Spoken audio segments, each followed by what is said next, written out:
Hey, horror fans. Welcome back to Jay vs. Horror and another episode of Hardcore Horror Reviews. Today we're talking about one of my favorite films. It's Irreversible. That's right. This movie is so interesting. It's from 2002. It's a French experimental psychological thriller. And the film was written and directed by Gaspar Noe. And it stars Monica Bellucci, who may be the most beautiful woman in the world. I mean, she was just recently a Bond girl at like 51 years old or something. Vincent Cassel, which if you don't know Vincent Cassel, he's been in a lot of American films, but he is a big deal overseas. I mean, he's like the George Clooney of overseas. And Albert Dupontel, who is a very accomplished actor, award-winning actor overseas. And guys, the film employs a reverse timeline. It follows two men through the streets of Paris as they seek to avenge a brutally raped girlfriend. And much of this film's soundtrack was composed by Thomas Bangalter, who is one half of the electronic music duo Daft Punk. So I thought that was interesting, and also the soundtrack in this is pretty damn good. Irreversible competed at the 2002 Cannes Film Festival and won the Stockholm International Film Festival's award for Best Film. Irreversible has been associated with a series of films defined as cinema du corps, or cinema of the body, which, according to Palmer, share affinities with certain avant garde productions, a use of narrative, assaulting, and often strange cinematography, confrontational subject matter, and even a pervasive sense of social nihilism or despair.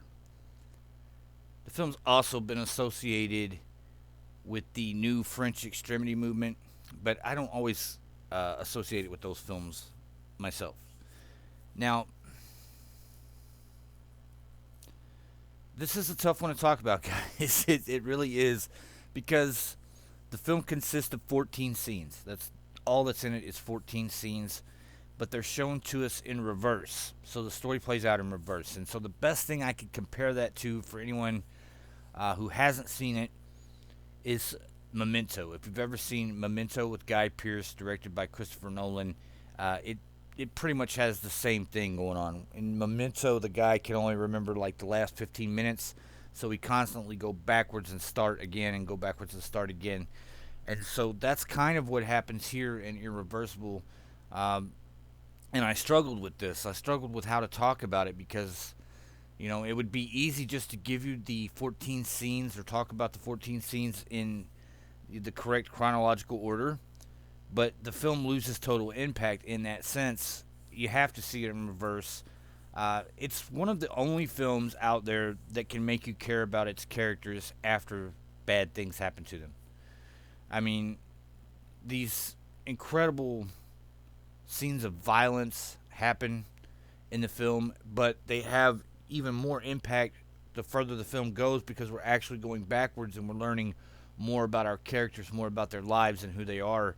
And so, to me, the very last scene of this film, which could arguably be called the first scene, is devastating because we're left just in total annihilation after knowing where all these things lead, I think. And I'm going to talk about it a little bit. I'm just going to talk about the scenes that I want to talk about in reverse and kind of try to explain what's going on. So, the first scene, we're shown as this great camera work, and it kind of looks like we're having this viewpoint of maybe like a plastic bag or a piece of fuzz, something that's floating through the air and has no real destination, right? And we drift up to this apartment where there's a guy in there talking about how he's been arrested for having sex with his daughter in the past. It's just weird. And but then there's this big commotion on the street, and they look out on the street. So then we go backwards from that, and what happens in the movie? Here we have to stop. I have to stop because I have to explain. Okay, we have these three friends. Two of them are lovers. I believe Vincent Cassel and Monica Bellucci are, in a relationship together. And then we have Albert Dupont, who is like the best friend, the third guy.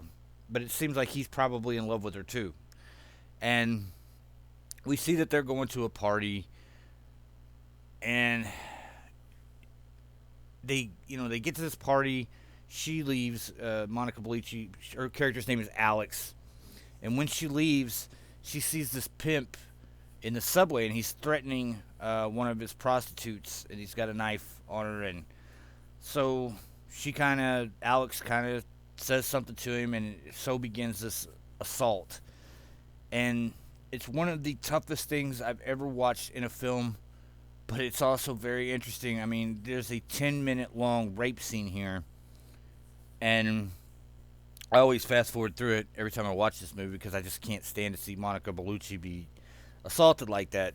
Maybe that makes me a pansy, I don't know, but I always fast forward through it. I did watch it the first time, or as much of it as I could, I remember. But lots of times, guys, you'll hear me talk about how I don't like rape in films. I feel like it could be implied instead of depicted. And I worry about the kind of people who watch those scenes and what they're really watching them for, what reasons they're watching them for. And so I'm not a big proponent of that. But this one's a strange one because it's one of the longest rape scenes ever in the history of, of film, especially for one take. And I totally believe that it is valid, that it does belong in cinema.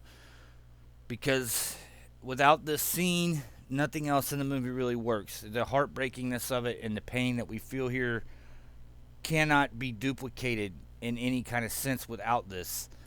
Especially later on in the film as we get to know more about the character. So then we have the characters of Vincent Cassel and Albert Dupont, and I'm probably pronouncing his name wrong over and over. Dupontel, I guess is how you say it. And we see their characters, and they kind of like go nuts. She's basically unconscious at this point. She's comatose. She's been beaten and raped, and so they go looking for this guy. And they pay a couple street thugs to help him out. And they actually find him in what's actually like the third or fourth scene of the movie. But it should be the end of the movie. But it's actually... see what I'm talking about? It's very hard to talk about if you haven't seen it. It's hard to explain to people. Marcus and Pierre are their character names. And they track this guy down in a club called the Rectum. So yeah, you can tell that's probably a really nice place, right? It's called the Rectum. And there's a scene here where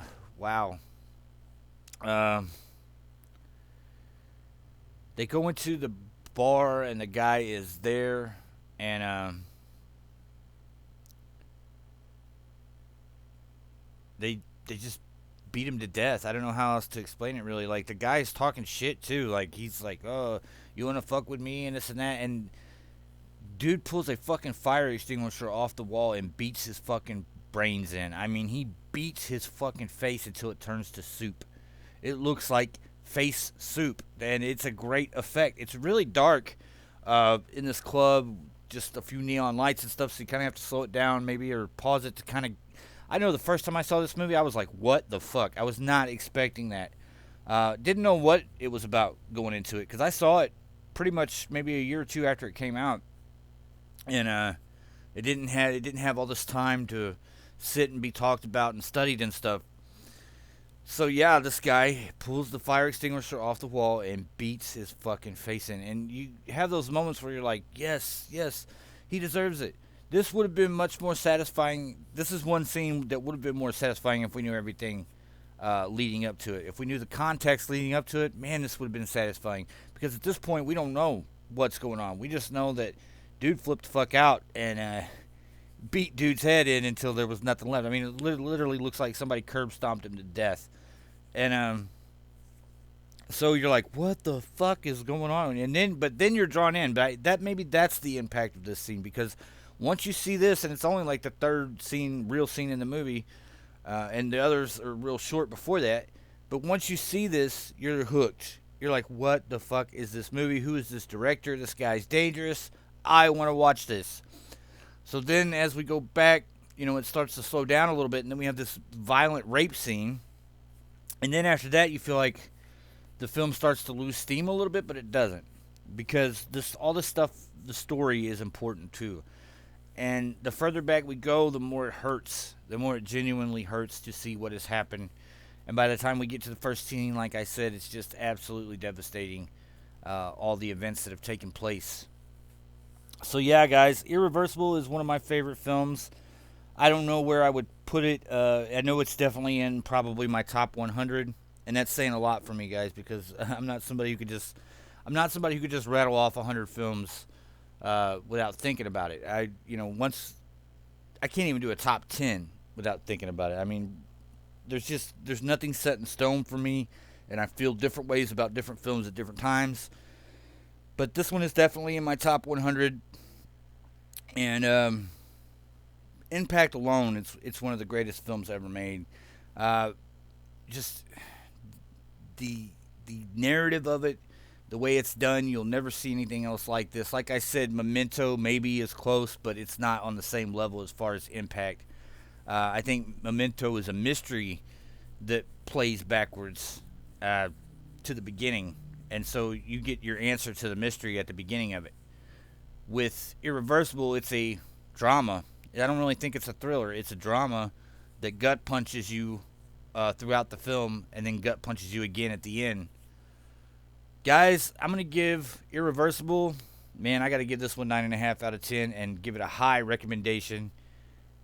Definitely want you guys to go check out Irreversible. I'm putting a free link to the film in the description, like always, so you can go check it out anytime you want to.